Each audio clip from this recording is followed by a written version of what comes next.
Hi, I'm Janelle Friesen. I'm the Public Information Officer with the UG Public Health Department. It's February 25th, and this is our weekly COVID-19 update. And I'm here with Julianne Van Loo, our director. Let's talk a little bit today about clarifying some points of possible confusion around people getting set up to come in for vaccines and how that works. We've talked a lot about getting signed up online or by calling 311, but not as much about what happens after you sign up if you want to get vaccinated. So can you kind of start with the basics of how it works with appointments and scheduling and that sort of thing?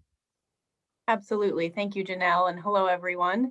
So as Janelle mentioned, the way to get into our system to let us know that you want to be vaccinated when it's your turn is to fill out that vaccine interest form, either online on behalf of yourself or someone you love, or by calling 311.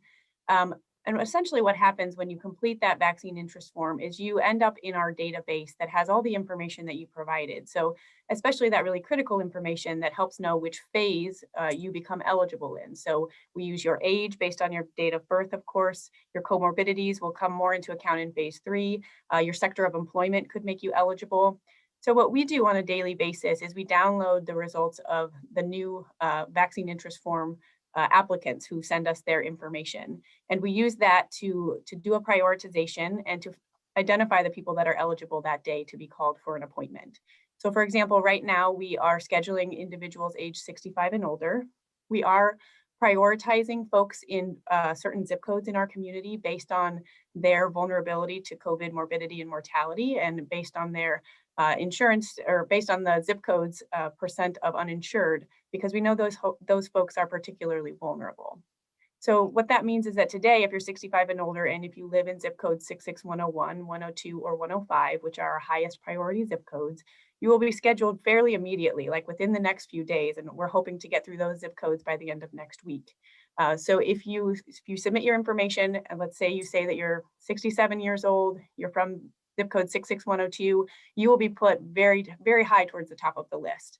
And our callers who make outbound calls to you know to prioritize based on that zip code and that age range.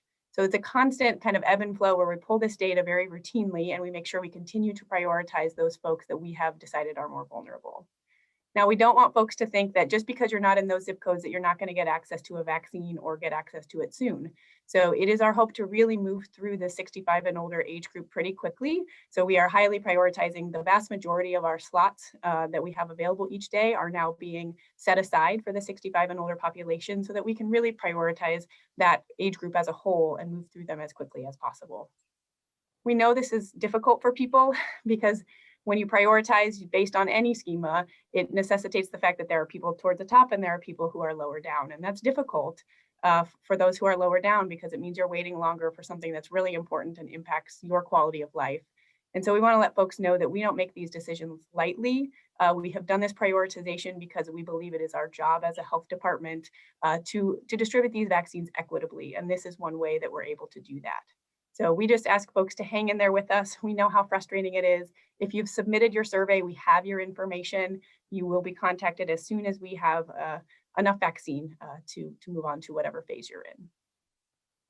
Yeah, and to build on that last point, I think that sometimes people will say, I filled out the form, but I haven't been contacted for an appointment yet. And there really are two things that have to happen. One, you need to meet the current eligibility criteria in Wyandotte County, but then also two, we have to have that vaccine supply, which is still pretty limited. And we're still kind of finding out week to week what that's going to be. So if we don't have the supply yet, that might be one of the reasons that you haven't gotten that notification to set up an appointment. Absolutely. And that's why we are not really able to give folks a good timeline of when they'll be eligible.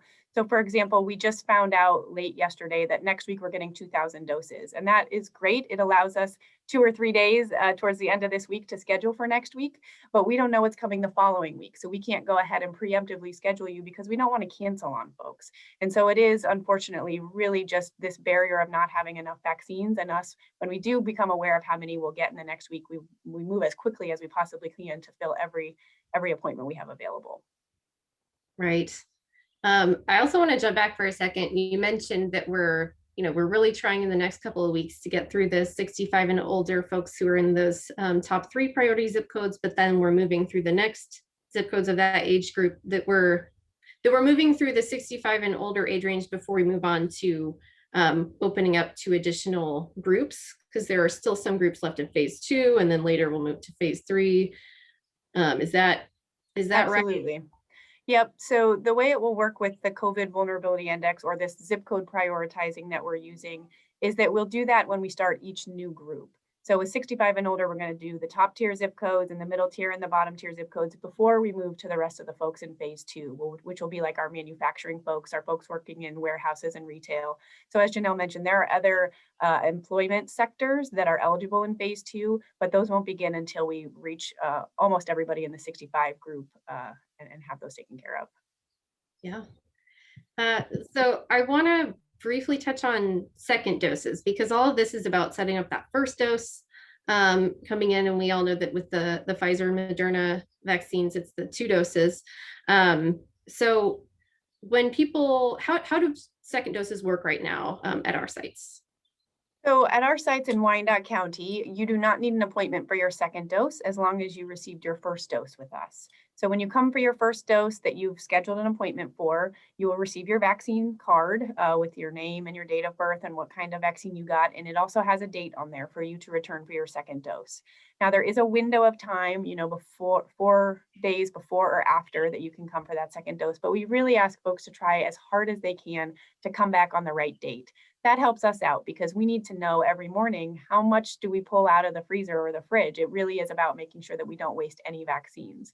So long story short, that date on the back of your card, you can return to where you initially received your first dose. So please come to that same location, whether it be the old Kmart or the old Best Buy, and you can return anytime between 9 and 3 on those days, or on that date that's on your card or within that window. So no appointment needed, no scheduling, just come back on the right date within, between 9 a.m. and 3 p.m. and you'll be put right through.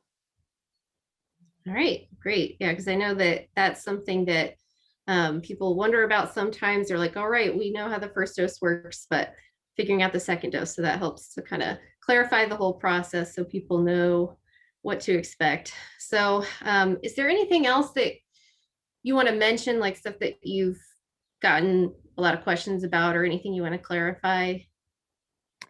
No, I would just reiterate that we know how frustrating and difficult this is for people. And I just, again, want to say we don't take these decisions lightly. When we make decisions about prioritizing individuals in our community, it's very difficult. And we do our best to let data drive those decisions and to let equity be at the heart of everything we do as a health department. So we just ask our community to hang in there with us. We're moving as fast as we can. Our health department does a very good job of getting through our allocation of doses every single week. No doses go to waste, and we get people in really as soon as we know how many doses are coming the following week. So we just ask for your patience, and we know you've been incredibly patient for the last year, and a few more months here, we're going to be in a different place. So thank you for everybody in the community that continues to mask and social distance and do those other things that are really have brought our numbers down substantially and keeping them down. All right, thanks, Julianne. Well, I think that wraps it up for today. We'll see everybody next week. Thank you.